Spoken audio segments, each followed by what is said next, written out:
तो आपका पहला क्वेश्चन आया था कि कन्नौज का युद्ध जो है ये किस वर्ष में जो ये लड़ा गया था। तो देखिए मैं आपको बता दूं कि कन्नौज के युद्ध को ही जो है ये आपका बिलीग्राम के युद्ध के नाम से जो इसे जाना जाता है। और ये जो आपका कन्नौज का युद्ध है ना, ये आपका 17 मई 1540 को हुआ था। और ये जो आपका युद्ध है ये आपका शेरशाह सूरी और हुमायूं के मध्य जो है ये आपका उत्तर प्रदेश के कन्नौज में जो ये आपका लड़ा गया था। और इस युद्ध में जो है शेरशाह सूरी जो रहे थे ना, ये आपके विजयी रहे थे, यानी इस युद्ध में हुमायूं की जो है ना ये आपका हार जो वो हो गया था। तो 17 मई 1540 आपका करेक्ट आंसर होगा। नेक्स्ट क्वेश्चन आपका रहा था कि दिसंबर 2024 को जो है अमिताभ चटर्जी को किस बैंक का जो है नया प्रबंध निदेशक यानी एमडी और मुख्य कार्यकारी अधिकारी यानी सीईओ के रूप में जो है ये आपका नियुक्त किया गया है। तो देखिए मैं आपको बता दूं कि दिसंबर 2024 में जो है अमिताभ चटर्जी को जो है ना ये आपके जम्मू कश्मीर बैंक का जो है नया प्रबंध निदेशक यानी एमडी और सीईओ के रूप में जो ये आपका नियुक्त किया गया है। तो जम्मू कश्मीर बैंक आपका करेक्ट आंसर होगा। नेक्स्ट आपका क्वेश्चन यहाँ पर आया था कि आंध्र प्रदेश और तेलंगाना में जो है कनुमा जो त्योहार है ना, जिसे आपका कनुपा के नाम से भी जो वो जाना जाता है, और ये जो आपका मकर संक्रांति के जो है किस दिन जो है ये आपका मनाया जाता है। तो देखिए मैं आपको बता दूं कि आंध्र प्रदेश और तेलंगाना में मकर संक्रांति के तीसरे दिन को जो है ये आपका कनुमा उत्सव जो है आपका मनाया जाता है। और कनुमा उत्सव को ही जो है ये आपका कनुपा के नाम से भी जो वो जाना जाता है। और ये जो आपका दिन है ना, ये आपके मवेशियों की पूजा के लिए जो ये आपका समर्पित है, जहाँ किसान अपने मवेशी को जो वो सजाते हैं और कृषि में उनकी भूमिका को स्वीकार करने के लिए जो है विशेष प्रार्थना भी जो वो करते हैं। तो तीसरा दिन आपका करेक्ट आंसर होगा।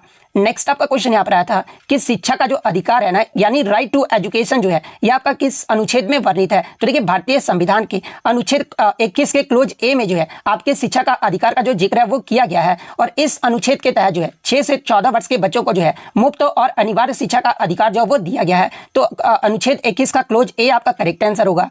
नेक्स्ट क्वेश्चन आपका यहाँ पर आया था कि सैयद वंश का जो है अंतिम शासक कौन था। तो देखिए सैयद वंश के जो अंतिम शासक थे ना, ये आपके अलाउद्दीन आलम शाह थे। तो अलाउद्दीन आलम शाह आपका यहाँ पे करेक्ट आंसर होगा। और ये जो आपके अलाउद्दीन आलम शाह थे ना, ये आपके मोहम्मद शाह के जो ये बेटे थे। और इन्हीं के शासन काल के दौरान जो है आपके बहलोल लोदी ने जो है उन्हें हराकर लोदी वंश की जो वो शुरुआत की थी। इसके अलावा अगर सैयद वंश की बात कर ले तो देखिए सैयद वंश की जो स्थापना है ना, ये आपका वर्ष 1414 में जो है ये आपके खिज्र खां के द्वारा जो वो किया गया था। तो ये फैक्ट भी आपको ध्यान में रखना है।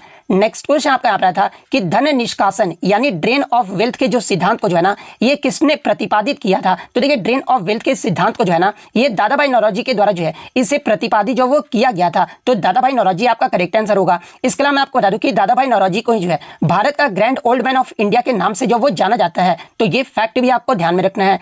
नेक्स्ट आपका क्वेश्चन यहाँ पर आया था कि वर्ष 1905 में भारतीय राष्ट्रीय कांग्रेस का जो सम्मेलन है ना ये कहां पर आयोजित किया गया था। तो देखिए 1905 में भारतीय राष्ट्रीय कांग्रेस का जो आपका अधिवेशन है ना, ये आपका बनारस में जो ये आपका आयोजित किया गया था। और इस अधिवेशन की जो अध्यक्षता है ना, ये गोपाल कृष्ण गोखले के द्वारा जो वो किया गया था। तो बनारस आपका करेक्ट आंसर होगा। वहीं अगर आपसे 1906 के बारे में पूछा जाए तो देखिए 1906 का जो अधिवेशन है ये आपका कलकत्ता में आयोजित किया गया था। और इसकी जो अध्यक्षता है ना, ये आपके दादाभाई नौरोजी के द्वारा जो वो किया गया था। 1907 आपका इंपॉर्टेंट हो जाता है क्योंकि इसी को आपका सूरत अधिवेशन के नाम से जाना जाता है। और इसी में आपके नरम दल और गरम दल जो वो अलग हुए थे। और इसकी जो अध्यक्षता है ना, ये रासबिहारी घोष के द्वारा जो वो किया गया था। इसके अलावा भारतीय राष्ट्रीय कांग्रेस की जो आपका स्थापना ये कब हुआ था, तो ये आपका 28 दिसंबर 1885 को जो है भारतीय राष्ट्रीय कांग्रेस की स्थापना जो वो हुआ था। और आप कमेंट करके जवाब दीजिएगा, क्योंकि मैंने आपको एक्स्ट्रा फैक्ट में बताया था कि जब भारतीय राष्ट्रीय कांग्रेस की स्थापना हुई थी उस समय भारत के जो वासराय थे ना, ये कौन थे। ये जो आप कमेंट करके जो वो जरूर जवाब दीजिएगा। और देखिए भारतीय राष्ट्रीय कांग्रेस के बारे में मैं ज्यादा फैक्ट नहीं बताऊंगा, क्योंकि मैं ऑलरेडी पहले भी वीडियो के बारे में जो है बहुत सारी जो वो जिक्र कर चुका हूं। नेक्स्ट आपका यहाँ पर था कि 1857 में लखनऊ के विद्रोह का जो दमन है ना, ये किसने किया था। तो ये प्रश्न भी आपका रिपीटेड है। तो देखिए मैं आपको बता दूं कि 1857 में लखनऊ के विद्रोह का जो दमन है ना, यानी जो विद्रोह को दबा दिए थे, ये सर कॉलिन कैंपबेल के द्वारा जो वो दबा दिया गया था। तो कॉलिन कैंपबेल आपका करेक्ट आंसर होगा। इसके अलावा मैं आपको बता दूं कि 1857 के विद्रोह में लखनऊ का जो नेतृत्व है ये किसने किया था। तो आपके बेगम हजरत महल के द्वारा जो है लखनऊ से नेतृत्व जो वो किया गया था। तो ये फैक्ट भी आपको ध्यान में रखना है। नेक्स्ट आपका क्वेश्चन यहाँ पर आया था कि भारत के संविधान के किस अनुच्छेद के तहत जो है राष्ट्रपति को सुप्रीम कोर्ट से जो है परामर्श करने का जो वो अधिकार है वो दिया गया है। तो देखिए मैं आपको बता दूं कि भारतीय संविधान के अनुच्छेद 143 के तहत जो है राष्ट्रपति को सुप्रीम कोर्ट से परामर्श करने का अधिकार जो वो दिया गया है। तो अनुच्छेद 143 आपका करेक्ट आंसर होगा। इसके अलावा मैं आपको बता दूं कि सर्वोच्च न्यायालय द्वारा दिया गया परामर्श जो है ना, ये राष्ट्रपति के लिए जो है ये आपका बाध्यकारी जो वो नहीं होता है, और राष्ट्रपति परामर्श का पालन करने या ना करने के लिए भी जो है ये आपके स्वतंत्र होते हैं। तो ये फैक्ट भी आपको ध्यान में रखना है, क्योंकि यहाँ पे स्टेटमेंट बेस्ड जो प्रश्न है ना वो आपसे पूछा जाता है एग्जाम यहाँ से। नेक्स्ट आपका क्वेश्चन यहाँ पर आया था कि नवीनतम जानकारी के अनुसार 2024 में जल प्रदूषण और रोकथाम अधिनियम संशोधनों को शुरू में जो है ये आपका कितने राज्यों में जो है आपका लागू किया जाएगा। तो देखिए मैं आपको बता दूं कि नवीनतम जानकारी के अनुसार 2024 में जल प्रदूषण और रोकथाम अधिनियम संशोधन जो है ना ये आपके शुरू में 2 राज्यों में जो ये आपका लागू किया जाएगा, और वो 2 राज्य कौन कौन से हैं? तो पहला आपका हिमाचल प्रदेश है और सेकंड आपका राजस्थान है। इसके अलावा केंद्र शासित प्रदेशों में भी जो आपका लागू किया जाएगा, क्योंकि अन्य राज्य अपने विधानसभाओं के द्वारा जो है ये आपके पारित प्रस्ताव के माध्यम से जो है अधिनियम को अपनाने के विकल्प जो वो चुन सकते हैं, जिसका अर्थ ये है कि 2024 में इन दोनों राज्यों में अधिनियम जो है आपका पहली बार जो वो लागू किया जाएगा। तो 2 राज्य हिमाचल और राजस्थान आपका यहाँ पे करेक्ट आंसर होगा। कितने राज्य पूछा गया था? तो 2 राज्य आपका यहाँ पे करेक्ट आंसर होगा। इसके अलावा एग्जाम में यहाँ से एक प्रश्न पूछा जाता है कि ये जो आपका जल प्रदूषण और रोकथाम जो नियंत्रण है ना ये किस एक्ट में जो ये आपका संशोधन करता है, यानी किस वर्ष के एक्ट में? तो ये आपका 1974 में जो ये आपका संशोधन करता है। तो ये सारे फैक्ट जो आपको ध्यान में रखना है। नेक्स्ट आपका क्वेश्चन यहाँ पर आया था कि सदिश राशि के आयाम और अदिश राशि का कार्य जो है ये किस राशि के बराबर होता है? तो देखिए मैं आपको बता दूं कि आपका स्केलर क्वांटिटी और वेक्टर क्वांटिटी का जो है स्केलर क्वांटिटी और वेक्टर क्वांटिटी का जो गुणनफल हमेशा ये जो आपका अदिश राशि होता है, और कार्य बल और विस्थापन के गुणनफल के जो ये आपका बराबर होता है। तो ऑप्शन में जो आपका बल जो है वो दिया गया था, तो बल आपका करेक्ट आंसर होगा, क्योंकि आपका बल और विस्थापन जो है ना ये आपके दोनों जो वो सदिश राशियां होती है, इसलिए उनका जो डॉट गुणनफल होगा ना ये आपका अदिश राशि होता है। तो बल आपका यहाँ पे करेक्ट आंसर होगा। नेक्स्ट आपका क्वेश्चन यहाँ पर आया था कि which element is used in making aircraft, यानी विमान बनाने के लिए जो है कौन सा तत्व का जो प्रयोग है ना ये किया जाता है? तो देखिए विमान बनाने के लिए जो है आपके एल्यूमिनियम, स्टील और टाइटेनियम जैसी धातुओं का प्रयोग जो वो किया जाता है। तो ऑप्शन में आपका टाइटेनियम जो वो दिया गया था, तो टाइटेनियम आपका करेक्ट आंसर होगा। नेक्स्ट आपका क्वेश्चन यहाँ पर आता है कि निम्नलिखित में से कौन सा जो है घन लोक वाद्यंत्र नहीं है या फिर है, ये प्रश्न पूछा गया था। तो देखिए मैं आपको बता दूं कि संगीत वाद्य जो है आपके 4 प्रकार का होते हैं, और वो 4 प्रकार के संगीत वाद्य कौन कौन से होते हैं? तो पहला आपका तत्व वाद्यंत्र होता है, सेकंड आपका अवनद वाद्यंत्र होता है, थर्ड आपका घन वाद्यंत्र होता है, और फोर्थ आपका सुशीर वाद्यंत्र होता है। तो ये आपके 4 प्रकार के जो ये आपके संगीत वाद्यंत्र होते हैं, जिसमें अगर बात कर ले कि आपके घन वाद्यंत्र कौन कौन से होते हैं, तो देखिए ये जो आपका झांझ, झाल, करताल, घंटा, काठी, थाला, मंजीरा, इसके अलावा घुंघरू, मुरचंग, घन मुरचंग, ये सभी जो होते हैं ना ये आपके घन वाद्यंत्र होते हैं। तो इनमें से आपका 3 तो ऑप्शन में दिया गया होगा, अगर नहीं पूछा गया होगा तो इनमें से आपका 3 तो ऑप्शन में दिया गया होगा। इसके अलावा जो चौथा ऑप्शन होगा ना वही आपका यहाँ पे करेक्ट आंसर होगा। अगर है पूछा गया था तो इनमें से आपका जो एक ऑप्शन जो आपका दिया गया था, क्योंकि है ही पूछा गया होगा, क्योंकि बच्चे ने बताया कि ऑप्शन में जो है ना आपका डांडिया और ये जो आपका हारमोनियम दोनों दिया गया था, तो फिर आपका जो है ही पूछा गया होगा, नहीं आपका क्वेश्चन में नहीं पूछा गया होगा, क्योंकि ये जो आपका डांडिया है ना ये आपका घन वाद्यंत्र नहीं है, बल्कि ये जो आपका डांडिया है एक आपका जो वो दस्तक वाद्यंत्र है। इसके अलावा अगर हारमोनियम की बात कर ले तो ये भी आपका जो है एक घन वाद्यंत्र नहीं है, बल्कि ये जो आपका एक सुशीर वाद्यंत्र है। इसके अलावा अगर अवनद वाद्यंत्र की बात कर ले तो देखिए तबला, पखावाज, इसके अलावा थवील, ढोल और मृदंगम जो है ना ये आपके अवनद वाद्यंत्र के उदाहरण है। तो ये सारे फैक्ट जो आपको ध्यान में रखना है, क्योंकि इसमें एक्स्ट्रा फैक्ट मैं इसलिए बताया क्योंकि इस टॉपिक से जो है ना आपके हर शिफ्ट में प्रश्न जो वो पूछा जा रहा है, इसलिए मैंने इसमें जो एक्स्ट्रा फैक्ट आपको बता दिया है। नेक्स्ट आपका क्वेश्चन यहाँ पर आया था कि असम के भैंस के सींग से बना वाद्यंत्र जो है इनमें से कौन सा है? तो देखिए मैं आपको बता दूं कि असम के भैंस के सींग से बना जो आपका वाद्यंत्र है ना इसका नाम आपका पेपा है। तो पेपा आपका यहाँ पे करेक्ट आंसर होगा, जो कि आपका एक हॉर्न पाइप जैसा जो वो आपका वाद्यंत्र है, और ये जो आपका असम के प्रमुख त्योहार बिहू में जो ये आपका बजाया जाता है। तो पेपा आपका करेक्ट आंसर होगा। नेक्स्ट आपका यहाँ पर आता है कि उज्जैन में कुंभ मेला जो है ना ये किस नदी के किनारे लगता है? तो देखिए मैं आपको बता दूं कि उज्जैन में जो आपका कुंभ मेला है ना ये आपके क्षिप्रा नदी के किनारे जो ये आपका लगता है। तो क्षिप्रा नदी आपका करेक्ट आंसर होगा। इसके अलावा मैं आपको बता दूं कि इसी मेले को जो है ये आपका सिंहस्थ कुंभ मेला के नाम से भी जो वो जाना जाता है। तो ये पॉइंट भी आप ध्यान में रखिएगा। इसके अलावा नासिक में कुंभ मेला जो है ये आपके किस नदी के किनारे लगता है? तो देखिए नासिक में जो कुंभ मेला है ना ये आपका गोदावरी नदी के किनारे लगता है। प्रयागराज की बात कर ले तो ये जो आपका सबको पता होगा कि ये जो आपका गंगा, यमुना और ये जो आपका अदृश्य सरस्वती नदियों के संगम पर जो ये आपका लगता है। और हरिद्वार में जो कुंभ मेला है ना ये आपके गंगा नदी के किनारे लगता है। तो ये फैक्ट भी आपको ध्यान में रखना है। नेक्स्ट आपका क्वेश्चन यहाँ पर आया था कि भारतीय संविधान सभा ने संविधान का जो तीसरा वाचन है ना ये कब किया था? तो देखिए संविधान सभा ने संविधान का जो तीसरा वाचन है ना ये 26 नवंबर 1949 को जो ये आपका पूरा किया था। और इस दिन संविधान सभा ने जो है अंबेडकर द्वारा प्रस्तावित प्रस्ताव के पक्ष में भी जो वो वोट डाले थे। तो 26 नवंबर 1949 आपका करेक्ट आंसर होगा। नेक्स्ट क्वेश्चन आपका यहाँ पर आता है कि भारतीय संविधान के किस अनुच्छेद के मुताबिक जो है मुख्यमंत्री को राज्यपाल को जो है सूचना देने का कर्तव्य जो वो किया गया है। तो देखिए मैं आपको बता दूं कि अनुच्छेद 167 में जो है आपके जो मुख्यमंत्री को राज्यपाल का सूचना देने का कर्तव्य का जिक्र जो वो किया गया है। तो अनुच्छेद 167 आपका करेक्ट आंसर होगा।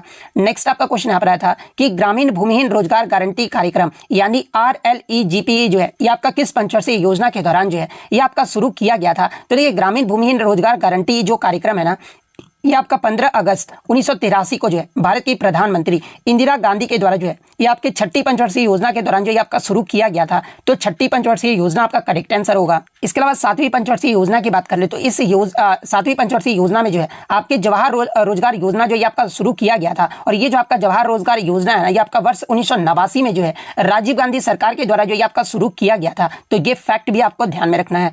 नेक्स्ट आपका क्वेश्चन यहाँ पर आया था कि भारत परिषद अधिनियम 1861 में जो है किन दो राज्यों की विधायी शक्तियों को कम कर जो है ये आपका विकेंद्रीकरण की शुरुआत जो वो किया गया था। तो देखिए मैं आपको बता दूं कि भारतीय परिषद अधिनियम 1861 के तहत जो है बंबई और मद्रास प्रेसिडेंसी की विधायी शक्तियों को बहाल किया गया था और इसमें आपका विकेंद्रीकरण की शुरुआत भी जो वो आपका किया गया था।